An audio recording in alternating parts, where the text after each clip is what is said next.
नमस्कार, मैं चिंटू ठाकुर और आप देख रहे हैं तखतपुर की भड़ास। कानून का खौफ जब खत्म हो जाता है तो विजयपुर जैसा हाल पैदा हो जाता है। तखतपुर क्षेत्र के ग्राम विजयपुर से सफरी भाटा के बीच इन दिनों जंगल राज चल रहा है। यहाँ न केवल शासकीय और वन विभाग की बेशकीमती जमीन पर बेधड़क अवैध कब्जा कर पक्के निर्माण किए जा रहे हैं, बल्कि हर घर के पीछे मौत का सामान यानी अवैध ईंट भट्ठे धधक रहे हैं। हैरान की बात यह है कि प्रशासन की बेदखली के नोटिस को भूमाफियाओं ने रद्दी का टुकड़ा समझ कूड़ेदान में फेंक दिया है।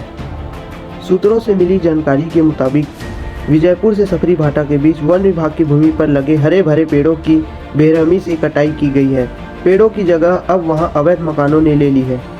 कब्जाधारियों के हौसले इतने बुलंद है कि उन्होंने सिर्फ घर बनाए बल्कि व्यवसाय के रूप से ईंट भट्ठों का संचालन भी शुरू कर दिया है। खटोरिया में पताल तक खुदाई, पर्यावरण से खिलवाड़, इन ईंटों को पकाने के लिए मिट्टी की जरूरत पूरी करने के लिए खटोरिया क्षेत्र को निशाना बनाया जा रहा है। बिना किसी अनुमति के यहाँ धल्ले से मिट्टी का अवैध उत्खनन जारी है। आलम यह है कि मिट्टी खोदते खोदते वहाँ 6 से 7 फीट गहरे जानलेवे गड्ढे हो चुके हैं। ये गड्ढे न केवल मवेशियों के लिए बल्कि स्थानीय लोगों के लिए भी काल बन सकते हैं। कागजों में सिमटा बेदखली आदेश। सबसे चौंकाने वाली तथ्य यह है कि प्रशासन पूर्व में इन कब्जाधारियों के खिलाफ बेदखली का आदेश जारी कर चुका है, लेकिन सवाल यह उठता है कि जब आदेश जारी हो चुका था तो कार्यवाही जमीन पर क्यों नहीं दिखी? क्या जिम्मेदार अधिकारी अपने आंखों पर पट्टी बांधकर किसी बड़े खेल का हिस्सा बने हुए हैं? बड़ा सवाल सरकारी जमीन पर निर्माण हो गया, जंगल काट दिए और खदानों की खुदाई हो गई। क्या तखतपुर का राजस्व और वन विभाग गहरी नींद में सोया है, या फिर इन रसूखदार कब्जाधारियों को सत्ता और सिमट का कुछ संरक्षण प्राप्त है? तो यह दिन दूर नहीं जब यहाँ की पूरी सरकारी जमीन माफियाओं की जागीर बन जाएगी। क्या इन ईंट माफियाओं के ऊपर कोई बड़ी कार्यवाही होगी या नहीं होगी? इसकी जानकारी के लिए आप बने रहिए तखतपुर की भड़ास में।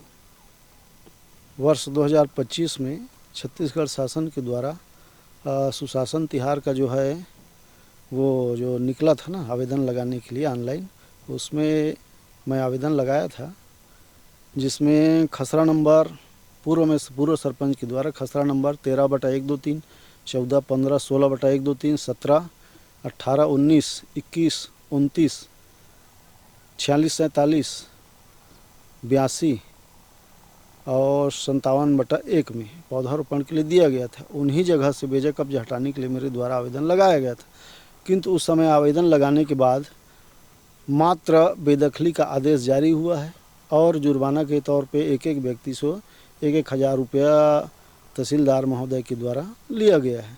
उसके बाद आज तक कोई कार्रवाई नहीं हुआ और यहाँ तक जो पौधारोपण के लिए पूर्व सरपंच के द्वारा दिया गया था जो ज़मीन, आज इसका आवेदन भी मुख्य वन संरक्षक, वन मंडल अधिकारी एवं वन परिक्षेत्र अधिकारी को दिया गया था, जिसमें आज तक कोई कार्रवाई नहीं हुआ और मुझे उम्मीद नहीं है कि यहाँ कार्रवाई हो जाए, क्योंकि यहाँ का जो गांव का जो सरपंच बना है उसके परिवार के लोग खुद बेजा कब्जे किए हैं खसरा नंबर 43 में, जिस ज़मीन पर वर्ष 2019 में ग्राम पंचायत विजयपुर द्वारा 20 डिसमिल ज़मीन वन रक्षक भवन निर्माण के लिए दिया गया था। जो वन रक्षक भवन जो है अधूरा पड़ा है और न वन विभाग के द्वारा उस ज़मीन से अवैध बेजा कब्जा हटाया गया है और न हटा पाएगा। मुझे उम्मीद नहीं है, क्योंकि यहाँ के जितने भी अधिकारी हैं उनको तो इस गांव में आना नहीं है, अपने कुर्सी में रह करके सिर्फ कार्रवाई बस कर देते हैं और बाकी ज़मीनी स्तर पे अमल नहीं कर पा रहे।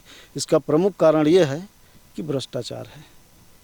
आज ये जो ईटा भट्टा जो संचालित हो रहा है वो किसकी ज़मीन है? ये राजस्व की ज़मीन है, राजस्व की ज़मीन है। यहाँ तक कि इस गांव में जानवरों के लिए चारागाह नहीं है, शमशान घाट भी बेजा कब्जा हो चुका है।